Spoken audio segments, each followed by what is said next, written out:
blunt on this platform. Most of the times, physical abuse from men is a response to emotional abuse from women. Emotional abuse from the women provokes physical abuse. It is a response. Break it down. Also, I will add to that part, emotional plus psychological abuse of women. No. Respond. Yeah. No, let him come. You watch us. So women are more abusive than Men. No, we're Is getting that what you're saying?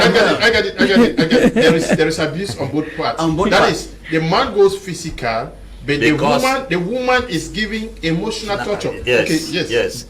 I repeat again. Most physical abuse from men is a response from emotional abuse from women. Okay. Take it or you leave it. Men at times are not mad to get up and start beating a woman. No reasonable, responsible man will get up, except in rare cases. You know, to every exception, to every rule there's an exception. So we are talking here knowing that there are cases whereby some men abuse women physically for not just cause. But I will guarantee you 80% of men's abuse towards women is a response to an emotional abuse from the woman. Can you explain what? I'm going to explain it in details. Men are the quiet type. Women are flippant. Women are flippant in nature. They talk a lot. Sometimes a man can do something and a woman doesn't seem to understand. She may start speaking, and women don't speak for you to listen. They speak for you to respond. Once they speak and you don't respond, they will want to say something harder than what they have said, and immediately they start throwing those hard words into your heart. There is a level you cannot take it anymore. And there are men, when they have absorbed that shock for too long, they cannot contain it. The next thing is that it rebounds. They will give you a slap and a kick. Then everyone that comes will see the slap and the kick because it is physical, not knowing that the man has been able to contain the emotional torture, either for a very long time. Sometimes men can contain this torture for almost 10 years. Some hold it for 15 years. At a level they can no longer take it. Now they feel like this physical abuse, or to me, the right words to be used there is physical discipline. This physical discipline to the man or to the man is a kind of trying to solve something that his quietness cannot solve. That's one of the reasons you must understand. The second reason why men sometimes abuse women physically, it is simply because women can easily lose respect for men. I'm telling you, a man's desire is not food. Cook the best food, he can get it in a restaurant. A man's desire is not sex. He can get it in the street through a side chick. A man's desire is not your attire. The greatest thing you will ever take from a man that will cause the beast in him to come out is his respect. Inherent in every man is a king and a beast. If you choose to be a queen, you will bring out the king in him. If you be a torment, you will bring out the beast in him.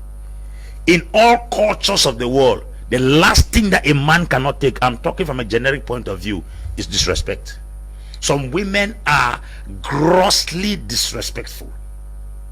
I can tell you with all sincerity that the marriages before this period are far more better. There were no marriage seminars, there were no conferences, there were no lectures on marriage, but the marriages succeeded better because people were properly brought up in good culture.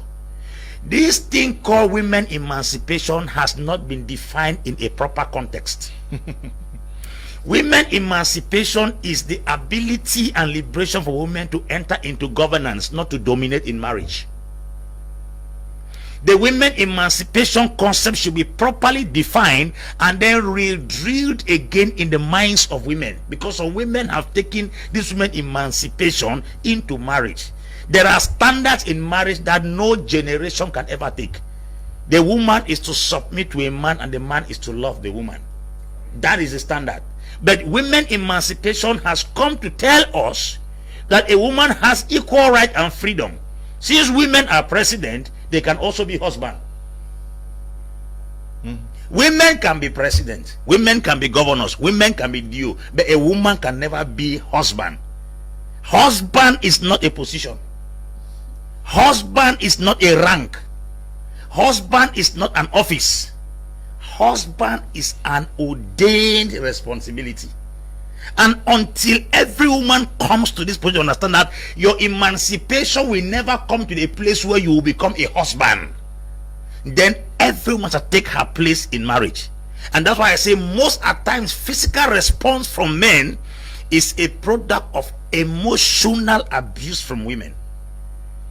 The next thing we have to understand, Mr. Liu, is this: not everybody has the same capacity. Women compare a lot. A woman will want her husband to be like her neighbor's husband. I'm telling you. The minute you start quarreling, you say that, look at Papa Junior there. He goes out with a car. Here you are with one jalopy bike every day. Cut your cloth, cut your coat according to your cloth. Any man that God gives you, it is because that is the capacity of man you can manage. God cannot give you something better than you. Because if you were better off, God will give you something better. So please, let us understand this. That people will most of the time say, look at a useless man that beats his wife. I don't support wife beaters. But I can tell you, before a man will raise his hand, what were you doing there? Until he got to the extent of raising his hand on you. We grew with our mothers in the 80s. That our father will make, we want to react. By the time they are talking, she gives way. A woman will talk to the extent of sending her finger into your nostrils because of women emancipation. I think we should go back and redefine this concept of women emancipation. A woman can be a president like Angela Merkel.